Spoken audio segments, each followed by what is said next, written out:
Hello dear student. आज जो topic हम लोग देखने जा रहे हैं अपने वीडियो में वो उसका नाम है वर्कशॉप हैंड टूल्स। ये टॉपिक इंजीनियरिंग वर्कशॉप सब्जेक्ट के अंडर में आता है और फर्स्ट ईयर के बच्चों को इसे एज ए कॉमन सब्जेक्ट पढ़ाया जाता है। इसका मतलब ये है कि इसे हर ब्रांच के बच्चों को पढ़ना होता है। और इस वीडियो में हम लोग वर्कशॉप में जो हैंड टूल्स होते हैं उनकी क्लासिफिकेशन, टाइप और वर्किंग को जानने और समझने की कोशिश करेंगे। ओके, तो वीडियो में हम लोग आगे बढ़ते हैं students. Workshop tools and there types. Hand tools any of the implement used by craft person in manual operations such as chopping, chiseling, sawing, filing or forging. Complementary tools often needed as auxiliaries to shaping tools include such implement as the hammer for nailing and the vise for holding.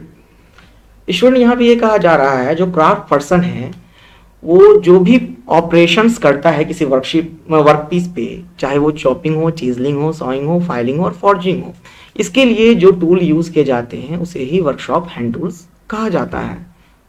Okay, इस lecture का हमारा गोल क्या है? तो इस lecture का गोल है आपको जितने भी वर्कशॉप हैंड टूल्स हैं उसे आइडेंटिफाई कराना, उसके टाइप्स को समझना और उसकी वर्किंग को समझना। तो स्टूडेंट्स, हमारे गोल्स हैं identify and describe use of common hand tools, describe safe use of tools, describe maintenance and storage of tools, identify the types of tools hand tools, application of different hand tools, identify the dimension of different type of hand tools. अब जो first hand tools है हमारा student वो हम देखेंगे और वो है हैमर। हैमर का यूज स्टूडेंट्स हमारे लिए बहुत ही कॉमन है, हमने अपने घरों में भी इसे देखा है। हैमर की मदद से हम लोग जो है नेल जो काटी होती है उसे ठोकने के लिए इसका यूज होता है। उसके अलावा शीट मेटल वर्किंग में इसका यूज होता है, स्मिथी शॉप में भी इसका यूज होता है, कोल्ड वर्किंग प्रोसेस जो होती है, कोल्ड वर्किंग प्रोसेस या हॉट वर्किंग प्रोसेस में भी इसका यूज होता है। तो ये टाइप्स दिए गए हैं यहाँ पे हैमर्स के, इनका फिगर है और साथ ही साथ इनका नाम भी इसके नीचे लिखा है। यहाँ पे हम लोग देख पा रहे हैं फर्स्ट टाइप जो है हैमर का वो है बॉल पिन हैमर। यहाँ पे एक एंड जो है इसका वो राउंड है, दूसरा फ्लैट है। यहाँ पे क्रॉस पिन हैमर हम लोग देख पा रहे हैं, यहाँ पे इसका एक एंड जो है उसमें एज दिया गया है और दूसरा एंड जो है फ्लैट है।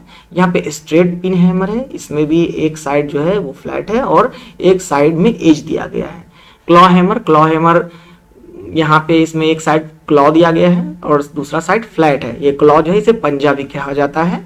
इसकी मदद से जो काटी हम लोग ठोक चुके होते हैं उसे निकालने के लिए इसका यूज होता है अगर गलत जगह काटी लगा दी गई है।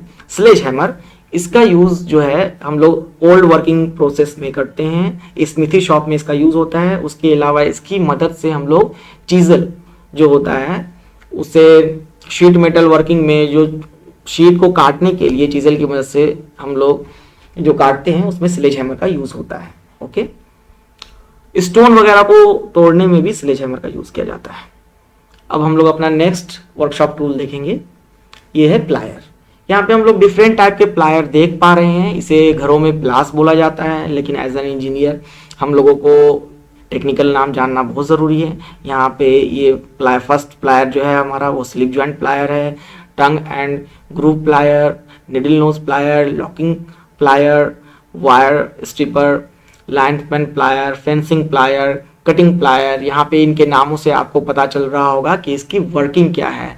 फॉर एग्जाम्पल मैं 2-3 का एग्जाम्पल लूँगा। यहाँ पे आप देख रहे होंगे फेंसिंग प्लायर, तो हम लोग खेतों में या फिर ज़मीनों में या बाड़ जो हम लोग बनाते हैं जानवरों के लिए उसमें फेंसिंग करते हैं, उसके लिए जो वायर यूज़ करते हैं बांधने के लिए वो फेंसिंग प्लायर की मदद से उन वायर्स को बांधा जाता है। लाइन्समैन प्लायर, जो लाइन्समैन होते हैं जो बिजली का काम करते हैं, अब बिजली की जो नंगी तारें होती हैं उन्हें उनसे करंट ना लग जाए इसके लिए उन बिजली की तारों को होल्ड करने के लिए प्लायर का यूज़ किया जाता है।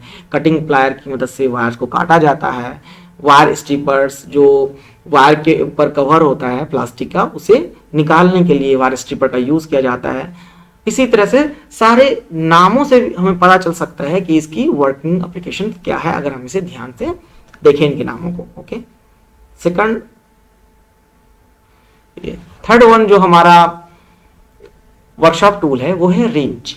ठीक है, रिंच या इसका दूसरा नाम स्पैनर भी हम लोग इसे कहते हैं, रिंचेस एंड स्पैनर और स्पैनर। यहाँ पे जो पहला स्पैनर है ये है डी टाइप स्पैनर, इसे ओपन एंडेड स्पैनर भी कहते हैं। अलग अलग जगहों पे अलग अलग नाम हमें देखने को मिलता है, कहीं इसे डी स्पैनर कहा जाता है, कहीं इसे ओपन एंडेड स्पैनर कहा जाता है। ये अलग अलग साइज में होता है। जैसे यहाँ पे आप अगर देख पा रहे होंगे, ध्यान से आप देखें, ये 22, यहाँ 21 लिखा है, सॉरी यहाँ 24 लिखा है ना, तो ये 21, 22, 9, 8, 10, 11 इस तरह के जो है ये साइज में आता है, अलग अलग साइज के नट और बोल्ट्स को जो है खोलने और बंद करने के लिए। अब ये बॉक्स एंडेड आप स्पैनर देख रहे होंगे, इसका दूसरा नाम जो है रिंग स्पैनर भी है। ये कॉम्बिनेशन स्पैनर है, इसमें एक साइड डी स्पैनर है और दूसरी साइड रिंग स्पैनर या बॉक्स स्पैनर है, इसके वजह से इसका नाम कॉम्बिनेशन स्पैनर है। ये लाइन स्पैनर है, टॉर्क स्पैनर की मदद से हम लोग किसी भी नट या बोल्ट को जब टाइट करते हैं तो वो कितना ज़्यादा टाइट हुआ है, ज़्यादा टाइट कर देंगे तो स्लिप हो जाएगा या डैमेज हो जाएगा। तो टॉर्क रिंच में एक रीडिंग आती रहती है जिससे पे उस पे कितना बल लग रहा है, कितना फोर्स लग रहा है वो शो होता रहता है, और उसको देख के हम लोग समझ सकते हैं कि अब इससे ज़्यादा हमें इस बोल्ट को टाइट नहीं करना। अगर इससे ज़्यादा टाइट करेंगे तो ये डैमेज हो जाएगा, स्लिप हो जाएगा। एडजस्टेबल रिंच में स्टूडेंट हम लोग अलग अलग, जैसे यहाँ पे आप देख पा रहे होंगे 24, 22, 21 नंबर्स दिए हुए हैं, तो अलग अलग बोल्ट हैं। लेकिन अगर एडजस्टेबल रिंच हम लोग यूज करेंगे तो एक ही रिंच की मदद से हम लोग जितने भी अलग अलग तरह के बोल्ट्स हैं, साइज के बोल्ट्स हैं, सबको खोल और बंद कर सकते हैं एडजस्टेबल रिंच की मदद से। सॉकेट रिंच में यहाँ पे सॉकेट को हम लोग गोटी भी बोलते हैं, गैरेज मिस्त्री की भाषा में या लोकल भाषा में बोल सकते हैं। वो जो सॉकेट होता है वो अलग अलग साइज के, जिस तरह से बोल्ट अलग अलग साइज के होते हैं, सॉकेट का भी एक सेट होता है। और यहाँ ये वाला जो आपको हिस्सा दिख रहा होगा, यहाँ पे अलग अलग साइज के सॉकेट फिट हो जाते हैं और हम लोग कोई भी नट या बोल्ट जो है वो सॉकेट की साइज के हिसाब से वो खोल सकते हैं उससे। रैशेट में स्टूडेंट यहाँ पे एक हमें स्विच दिया गया होता है जिसकी मदद से हम इसे या तो सिर्फ एंटी क्लॉक या तो सिर्फ क्लॉकवाइज, दोनों में से या तो क्लॉकवाइज घुमा सकते हैं या तो एंटी क्लॉकवाइज घुमा सकते हैं। आपने ये सारे रेंजेस अगर यूज किए होंगे तो आपने एक चीज नोटिस की होगी कि जब आप टाइट कर रहे होते हैं नट या बोल्ट को इस रेंज की मदद से, तो आपको उस दौरान बार बार इसे इंगेज और डिसंगेज करना पड़ता है नट या बोल्ट से। लेकिन रैशेट हमें इस चीज की आज़ादी देता है कि हमें इंगेज या डिसंगेज ना करना पड़े नट या बोल्ट से सॉकेट को। यहाँ पे एक सॉकेट का सेट होता है, उससे हम लोग कोई भी सॉकेट इसमें लगा सकते हैं, और जब हम लोग टाइट करेंगे बोल्ट को या नट को तो हमें बार बार इंगेज डिसंगेज नहीं करना पड़ेगा, क्योंकि ये एक साइड से लॉक रहता है, क्लॉकवाइज ये लॉक रहेगा, एंटी क्लॉकवाइज ये जो है फ्री रहेगा मूव करने के लिए। यहाँ पे जो कॉर्डलेस रैशेट है, यहाँ पे एक मोटर लगा है और हमें इसको ऑपरेट करने के लिए खुद की पावर नहीं लगानी होगी। फाइल का यूज स्टूडेंट सरफेस फिनिश के लिए किया जाता है। अब जिस तरह की सरफेस होगी उस तरह का फाइल यूज किया जाएगा उस सरफेस पे, उसको फिनिश करने के लिए, फिनिशिंग टच देने के लिए, स्मूथनेस देने के लिए। तो यहाँ पे देख पा रहे हैं आप हाफ राउंड फाइल है, इसका एक साइड फ्लैट है एक साइड राउंड है। अगर हमें राउंड सरफेस होगा तो हमें उसको सरफेस फिनिशिंग करने के लिए राउंड फाइल यूज करेंगे, स्क्वायर सरफेस होगा तो स्क्वायर फाइल यूज करेंगे, फ्लैट होगा तो फ्लैट फाइल यूज करेंगे, और सरफेस अगर ट्रायंगुलर होगा तो ट्रायंगुलर फाइल यूज करेंगे। चीजल स्टूडेंट जो अलग अलग मटेरियल होते हैं, उनके चिप्स होते हैं, जो अनवांटेड पार्ट होता है उसका, उसे हम लोग निकालने के लिए चीजल का यूज करते हैं। और कहीं कहीं पे शीट मेटल कटिंग के लिए या फिर मेटल कटिंग के लिए भी चीजल का यूज किया जाता है। तो यहाँ पे हम लोग बहुत सारे चीजल देख रहे हैं, इसमें से कुछ वुड मटेरियल को पे ऑपरेट करने के लिए चीजल है, कुछ स्टोन के लिए है, और कुछ जैसे ये कोल्ड चीजल है तो कोल्ड चीजल ऑफ कोर्स है कोल्ड वर्किंग प्रोसेस में यूज होता है, तो ये मेटल कटिंग के लिए यूज होता है। ओके, ये मैसनरी चीजल है तो इससे हम लोग पत्थर या सीमेंट, जो कि सॉलिड सीमेंट हो गया, उसको तोड़ने के लिए इसको यूज कर सकते हैं। ओके, यहाँ पे हम लोग डिफरेंट टाइप के चीजल देख पा रहे हैं। आपने देखा होगा मूर्तियां बनाते हुए किसी मूर्तिकारक को, जो पत्थर से तराश के वो लोग मूर्तियां बनाते हैं, उनके लिए भी जो है ये चीजल का ही यूज करते हैं अलग तरह के। जैसे ये स्टोन चीजल आपको दिख रहा है ना, हैमर एक रखते हैं वो अपने पास छोटा सा, और इस चीजल की मदद से, इसी तरह से कारपेंटर जो होते हैं, कारपेंट्री का काम करते हैं, वो भी इन चीजल्स का यूज करते हैं वुड की मटेरियल को जो है काट के निकालने के लिए। ओके, नेक्स्ट हमारा पंच है। पंच जो है वो उसके अलग अलग एप्लीकेशंस दी हैं, अलग अलग टाइप के पंच के। जैसे ये हॉलो पंच है, हॉलो पंच का काम जो है रिवेटिंग के लिए, शीट मेटल वर्किंग में हम लोग हॉलो पंच यूज करते हैं। इसके अलावा ये मार्किंग पंच जो है, ये मार्किंग के लिए यूज होता है। जब भी हम कहीं पे ड्रिल करेंगे तो ड्रिल से पहले मार्किंग पंच की मदद से वहां पे जो है एक मार्क दे देंगे, जिसकी वजह से जहां पे हमें ड्रिल करना है, होल करना है, एग्जैक्ट वहीं पे होल हो, ना कि कहीं दूसरी जगह पे होल हो जाए, है ना। यहाँ पे सेंटर पंच की मदद से हम लोग सेंटर लोकेट करते हैं। तो यहाँ पे डिफरेंट टाइप के हम लोग पंच देख पा रहे हैं, इजेक्टर पिन पंच, प्रिक पंच, सेंटर पंच, ड्रिफ्ट पंच, पायलट पंच, मार्किंग पंच, डॉट पंच, पिन पंच, ऑटोमेटिक सेंटर पंच, हॉलो पंच, ट्रांसफर पंच। स्क्रू ड्राइवर, तो स्क्रू जो स्टूडेंट होता है उसे हम लोग टाइट करने के लिए और खोलने के लिए स्क्रू ड्राइवर का यूज करते हैं। आपने सबने स्क्रू देखा होगा और स्क्रू ड्राइवर भी देखा होगा। यहाँ पे डिफरेंट टाइप के स्क्रू ड्राइवर्स हैं। अलग अलग स्क्रू के जो है हेड अलग अलग तरह के होते हैं, डिजाइन उसका अलग अलग तरह का होता है। तो उसको खोलने के लिए या टाइट करने के लिए अलग अलग टाइप के स्क्रू ड्राइवर्स भी होते हैं। यहाँ पे बहुत सारे स्क्रू ड्राइवर का नाम जो है उनके डिजाइनर, जो इंजीनियर थे जिन्होंने उस स्क्रू ड्राइवर को डिजाइन किया, उसके नाम पे है। तो रैशेटिंग स्क्रू ड्राइवर, यहाँ पे हम लोग रॉबर्टसन स्क्रू ड्राइवर देख पा रहे हैं। ये रॉबर्टसन स्क्रू ड्राइवर जो है वो जो जिन्होंने इसे डिजाइन किया उनके नाम पे इसका नाम रॉबर्टसन स्क्रू ड्राइवर है। Slotted screw driver, hex socket screw driver, Philip screw driver, यहाँ पे फिलिप करके इंजीनियर थे जिन्होंने इसे डिजाइन किया, इसलिए इसका नाम फिलिप स्क्रू ड्राइवर है। Reed and Prince screwdriver, Pozidriv screwdriver, magnetic screwdriver. Magnetic screwdriver इसका इसलिए नाम है क्योंकि यहाँ पे एक मैग्नेट लगा होता है छोटा सा, जिसकी वजह से जो स्क्रू होता है वो, इसका जो एंड है, टीथ जिसे कह सकते हैं, यहाँ पे वो फिक्स हो जाता है और वो गिरे, जो स्क्रू है उससे गिरेगा नहीं, छूटेगा नहीं, जब तक कि अपनी जगह पे वो फिक्स ना हो जाए, टाइट ना हो जाए। इसका यूज, इस स्क्रू ड्राइवर का यूज जनरली कंप्यूटर के पार्ट्स को जो है ओपन क्लोज करने के लिए किया जाता है। सीपीयू वगैरह में इसका यूज होता है। Hex screw driver, clutch screw driver, torque screw driver. Torque screw driver जो है इसका यूज ऑटोमोबाइल वगैरह में होता है। कहीं कहीं पे कंप्यूटर वगैरह के भी कुछ पार्ट्स जिसका शेप दिख रहा होगा आपको, तो उसके हिसाब से इसका यूज होता है।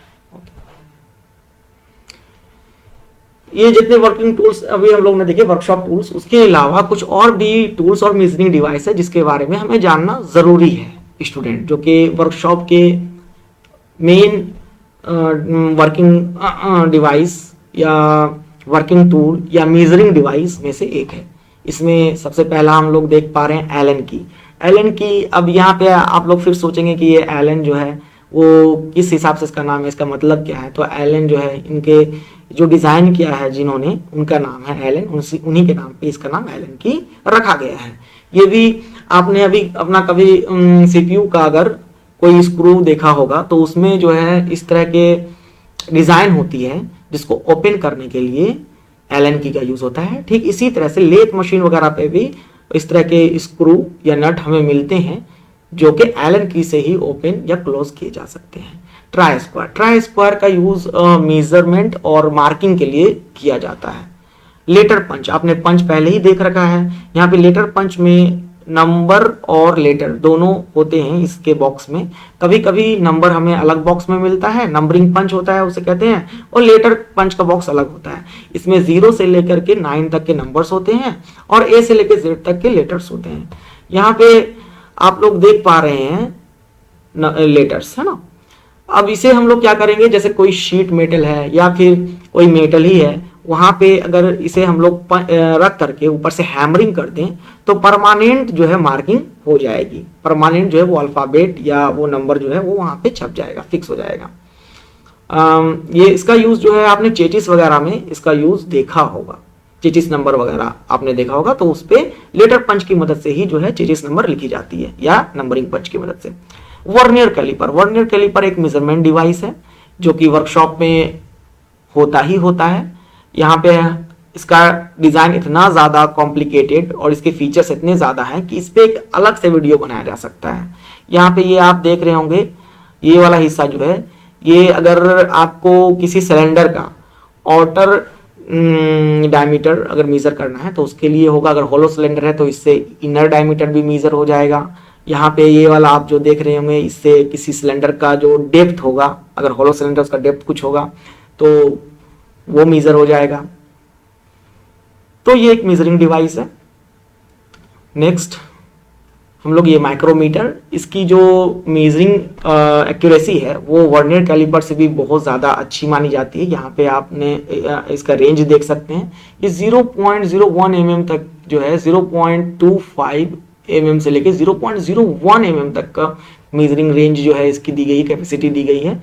बहुत ही बारीक मेजरमेंट ये एक्यूरेट एकदम कर देता है।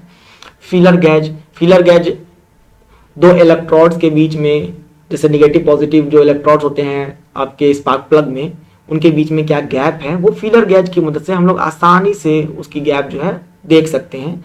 अगर हम लोग ज़रूरत से ज़्यादा गैप रख देंगे स्पार्क प्लग के बीच में तो भी स्पार्क नहीं होगा, और अगर हम लोग बहुत क्लोज कर देंगे उस गैप को तो भी स्पार्क नहीं होगा। ठीक उसी तरह से वॉल में रॉकर आर्म होता है, और वॉल और रॉकर आर्म के बीच में कितना गैप है वो भी हम लोग फीलर गैज की मदद से मेजर करते हैं। तो ये भी एक मेजरिंग डिवाइस हो गया।